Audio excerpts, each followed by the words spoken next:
तो इस एपिसोड की शुरुआत में हमें टियानी सेट का सीन दिखाया गया जो कि पूरी तरह से बर्बाद हो चुका था। साथ ही युआन और शावी ने एक साथ मिलकर मास्टर टियानी को भी खत्म कर दिया और इसी खौफनाक नजारे को देखकर टियानी सेट का ग्रैंड मास्टर काफी ज्यादा पैनिक हो जाता है। वो कह रहा था कि मैंने इस तबाही को रोकने की पूरी कोशिश की थी, लेकिन ये बात साबित हो गई कि हम तकदीर को कभी धोखा नहीं दे सकते।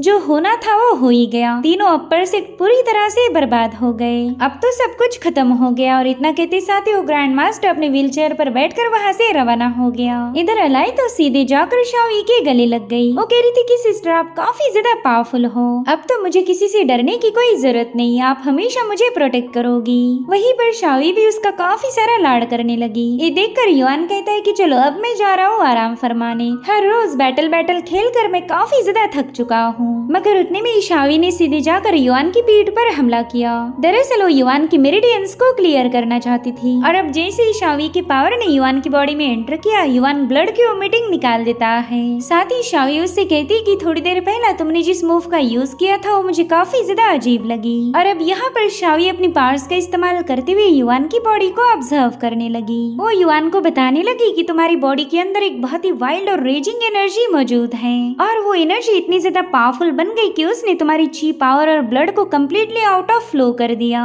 और जहाँ तक मैं जानती हूँ कि ये प्रॉब्लम तुम काफी दिनों से फेस कर रहे हो, तो अब बोलो तुमने इसके बारे में मुझे पहले ही क्यों नहीं बताया। इधर अलाई थोड़ी सी परेशान थी कि आखिर शावी युआन के इतने करीब क्यों जा रही, पता नहीं ये बंदा मेरी सिस्टर का कौन लगता होगा। दरअसल अलाई को ये नहीं पता था कि युआन तो उसके जीजाजी हैं। साथ ही अलाई दिल ही दिल में कहने लगी कि एक पल के लिए तो मेरी सिस्टर इस पर काफी ज्यादा गुस्सा दिखाती, लेकिन फिर अगले ही पल उसका पूरा गुस्सा प्यार में बदल जाता। वहीं पर युआन शावी का हाथ होल्ड करते हुए कहने लगा कि ये तो बस एक छोटी सी इंजुरी है, तुम इसकी फिक्र मत करो, मैं जानता हूँ कि मेरी बॉडी किस तरह से रिएक्ट करती है, तो तुम बिल्कुल मेरी फिक्र मत करो, तुम्हें पता लगने से पहले ही मैं पूरी तरह से ठीक हो जाऊंगा। जिस पर शावी कह रही थी कि तुम्हारी बॉडी के बारे में तुमसे ज्यादा बेहतर मैं जानती हूँ। अब ये सुनते साथ ही अलाई को और बड़ा झटका लग गया। वो सोच रही थी कि मेरी सिस्टर को भला इस बंदे की बॉडी के बारे में इतना सब कुछ कैसे पता। इधर शावी ने तो युआन के साथ झगड़े करना शुरू कर दिए। वो कह रही थी कि तुम मुझे उल्लू नहीं बना सकते, मैं जानती हूँ कि तुम अपनी इंजुरीज को सप्रेस करना चाहते हो, लेकिन ऐसे तो काम नहीं बनने वाला। चलो अब नौटंकी बंद करके जल्दी से अपना शर्ट उतारो। अब ये सुनते साथ ही युआन डर के मारे पीछे हटने लगा। वो उससे पूछ रहा था कि क्या वाकई शर्ट उतारने की इतनी भी ज्यादा जरूरत है, जिस पर शावी कहती कि हाँ बिल्कुल जल्दी से अपना शर्ट उतारो ताकि मैं तुम्हारी इंजुरीज को ठीक से असेस कर पाऊंगी। ऐसे ऊपर ऊपर से कोई काम नहीं होने वाला, तो तुम्हें मेरी बात को मानना ही पड़ेगा। इधर बेचारी अलाई ने तो शर्म के मारे अपनी आंखें बंद कर ली। वो सोचती कि पता नहीं इस बंदे ने ऐसा कौन सा तीर मारा जो मेरी सिस्टर इसे इतना ज्यादा पसंद करने लगी। मेरी सिस्टर तो the one and only empress है, उसका कोई एम्परर नहीं बनने वाला। वो तो इतनी ज्यादा खूबसूरत है कि चांद भी उसके नूर के सामने फीका पड़ जाए। इस दुनिया में इतना काबिल कोई नहीं जो मेरी सिस्टर का दिल जीत सके। खैर इधर अलाई सपने देखने में बिजी थी कि तब तक शावी ने युआन की शर्ट को उतार दिया और अब वो युआन की इंजुरीज को हील करने लगी।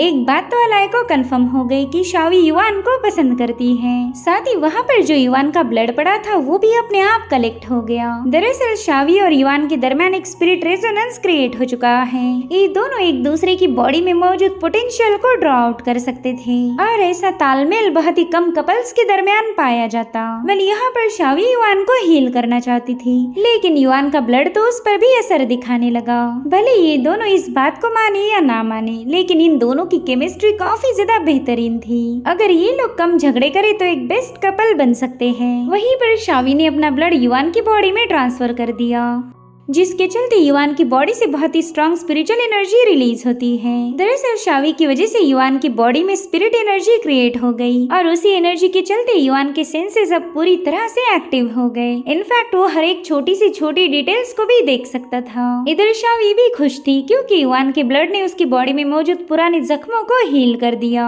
तो तुरंत ही युआन को बताने लगी कि देखो तुम्हारे ब्लड ने मुझे ताकतवर बनाया, जिस पर युआन कह रहा था कि हाँ तुम्हारी भी एनर्जी ने मेरी बॉडी में गजब राइज अप कर दिया। तो क्यों ना हम अपनी एनर्जीज को चेक करें, पता लगाएंगे कि हम पहले के मुकाबले कितने ज्यादा स्ट्रांग बने।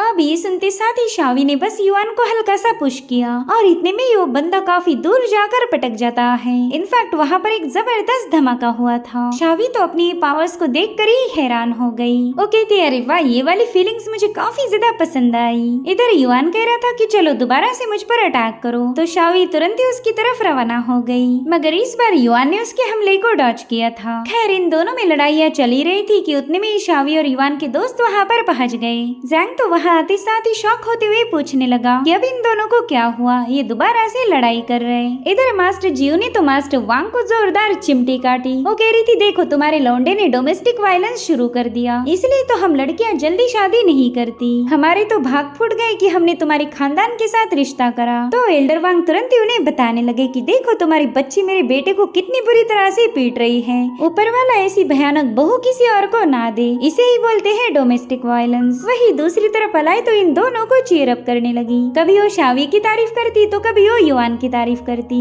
खैर इस मियाँ बीवी का मुकाबला तो ऐसा ही चलता रहेगा। अब ये सीन यहीं पर कट होकर हमें चेंगडू ग्रासलैंड का नजारा दिखाया गया, जहाँ पर टियानी सिक का ग्रैंड मास्टर पहुँच चुका है। वो कहने लगा कि 9 इमॉर्टल अलायंस तो पूरी तरह से बर्बाद हो गई, मुझे अब जल्दी से इसके बारे में रिपोर्ट करना होगा। और अब यहाँ पर उस ग्रैंड मास्टर ने अपना एक पैगाम रिलीज किया, लेकिन उतने में उसे पीछे से किसी की आवाज आती है। वो बंदी उससे कह रही थी कि भले 9 इमॉर्टल अलायंस तबाह हो गई, लेकिन अभी तक हमारा पुराना हिसाब चुकता होना बाकी है, तो बिना स्कोर सेटल किए तुम यहाँ से नहीं जा सकते। दरअसल मास्टर किंग अपनी शीसोड मैनर के ग्रैंड मास्टर के साथ वहाँ पर पहुँच चुकी थी।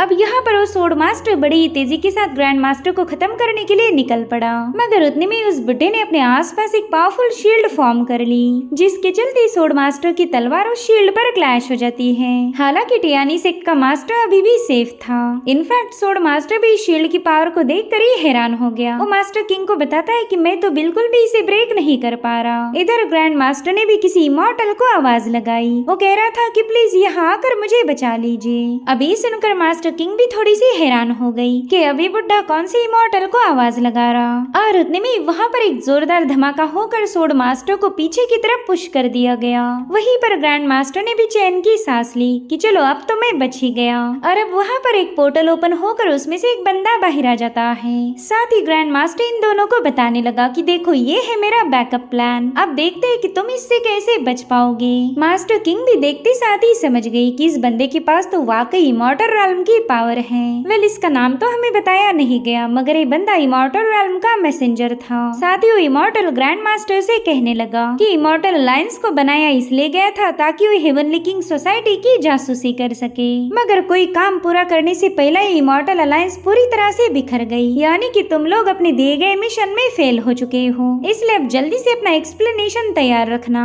मैं भी जानना चाहता हूँ कि तुम्हारे पास ऐसे कौन से बहाने हैं अपनी नाकामी को छुपाने के। वेल उस बंदे की बातों से मास्टर किंग इतना तो समझ गई कि 9 इमॉर्टल अलायंस को हेवनली किंग सोसाइटी की जासूसी करने के लिए बनाया गया था, ताकि सही मौका मिलते साथ ही इमॉर्टल रेल्म के लोग हेवनली किंग सोसाइटी को बर्बाद कर दे। इधर टियानी सिक का ग्रैंड मास्टर उस इमॉर्टल के सामने रोते हुए कहने लगा कि मुझे माफ कर दीजिए, मैं यहाँ के हालातों को संभाल नहीं पाया, लेकिन मेरे पास अभी भी एक तरीका है जिसकी मदद से हम सब कुछ ठीक कर देंगे। लेकिन वो सब बताने से पहला मैं चाहता हूँ कि आप इन दोनों बंदों को खत्म करो, इन्होंने मुझे जान से मारने की कोशिश की थी। साथ ही इन्हीं लोगों की वजह से हमारी 9 इमॉर्टल अलायंस पूरी तरह से डिस्ट्रॉय हो गई। अगर इन्हें जिंदा छोड़ा गया तो हेवनली किंग सोसाइटी को सब कुछ बता देंगे। सो गाइस ये हेवनली किंग सोसाइटी क्या है ये हमें कहानी में आगे पता चलेगा, फिलहाल तो उसके बारे में हमें ज्यादा इन्फॉर्मेशन नहीं दी गई। खैर यहाँ पर उस मैसेंजर ने अपने एक वेपन को सीधे मास्टर किंग की तरफ रिलीज कर दिया। वो कह रहा था कि इन दोनों को निपटाना काफी ज्यादा आसान है, तो मास्टर किंग भी अपनी एक सोर्ड को फॉर्म करते हुए सीधे उस वेपन पर अटैक कर देती है।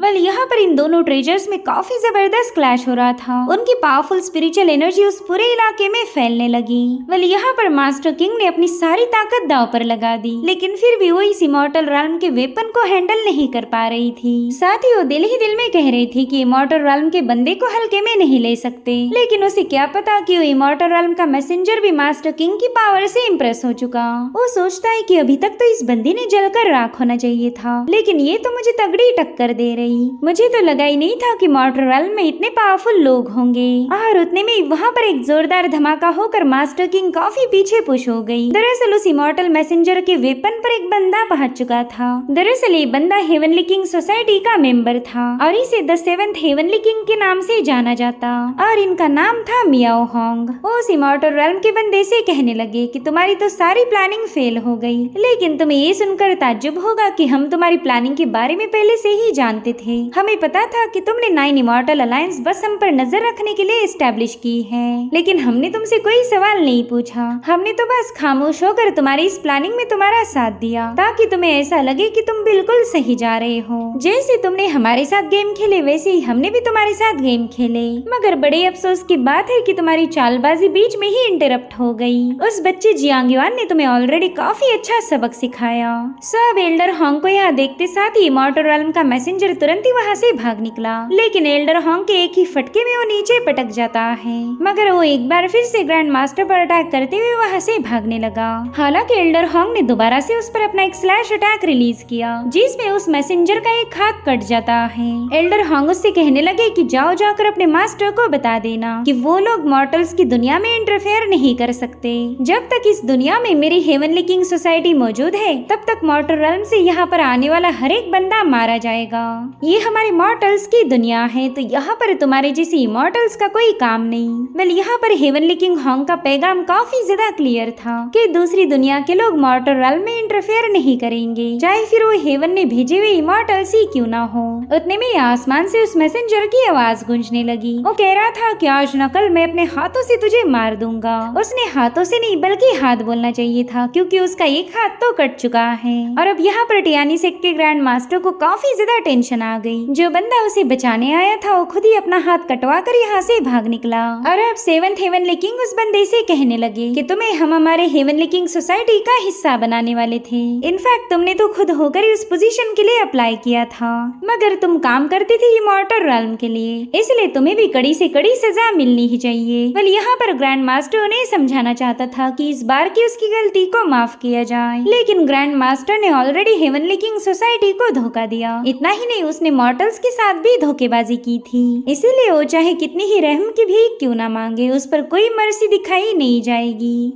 वेल यहाँ पर मास्टर किंग को पता था कि एल्डर होंग इस बंदे को मारने वाले हैं, तो एल्डर के सामने रिक्वेस्ट करने लगी कि प्लीज इसे मारते वक्त इसकी बॉडी को इंटैक्ट रखिए। दरअसल मेरी एक दोस्त है जिसे डेड बॉडीज काफी ज्यादा पसंद आती, तो हेवनली किंग ने भी मास्टर किंग की इस बात को मान लिया और वो सीधे ग्रैंड मास्टर के माथे पर वार कर देते हैं। उनकी बस एक ही एनर्जी स्ट्राइक में उस बुढ़े की वहीं पर मौत हो गई और उसके मरते साथ ही उसकी बॉडी से एक ट्रेजर बाहर आ जाता है, जो कि काफी ज्यादा अजीब लग रहा था। तभी heavenly king Hong master king से कहने लगे कि इस ट्रेजर को जियांग युआन तक पहुंचा देना, उसे बताओ कि ये हमारी हेवनली किंग सोसाइटी का वेलकम गिफ्ट है। अब जियांग युआन ही हमारी सोसाइटी का 9वां हेवनली किंग बनेगा।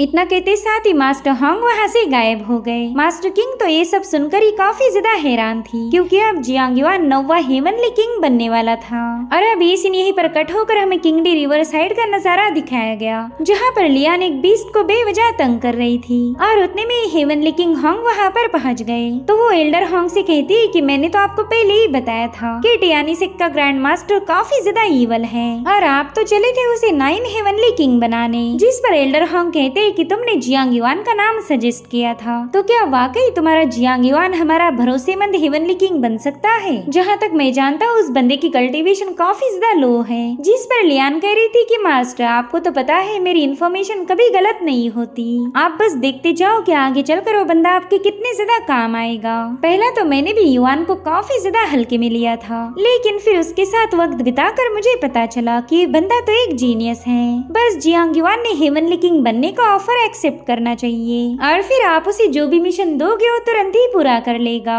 तो हेवनली किंग होंग भी लियान की बातों पर यकीन कर लेते हैं, क्योंकि आज तक लियान की कोई भी इन्फॉर्मेशन झूठ साबित नहीं हुई थी। उन्होंने अपना मन बना लिया कि वो जियांग युआन को 9वां हेवनली किंग बनाएगा। और इसी के साथ एपिसोड यहीं पर एंड हो जाता है। Thank you so much for watching. Bye bye, take care.